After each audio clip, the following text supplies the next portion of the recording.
Hi guys, আপনারা সবাই কেমন আছেন? আশা করি সবাই কুশলে আছেন। গাইস, আজকে আমার এই ভিডিওর মাধ্যমে আমি জানাবো ভারতের মধ্যে সবচেয়ে স্বচ্ছ নদী কোনটি?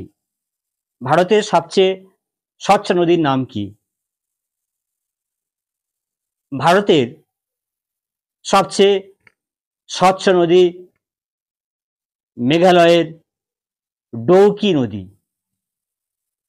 মেঘালয় রাজ্যের ডৌকি নদী এতটাই পরিষ্কার এবং স্বচ্ছ যে নদীর নিচের অংশ পর্যন্ত স্পষ্টভাবে দেখতে পাওয়া যায়। এই নদীর উপর দিয়ে যদি কোনো নৌকা চালিয়ে এই ডৌকি নদীর উপর দিয়ে কোনো নৌকা যদি চলে, তাহলে মনে হবে যে নৌকাটি যেন শূন্যে ভাসছে।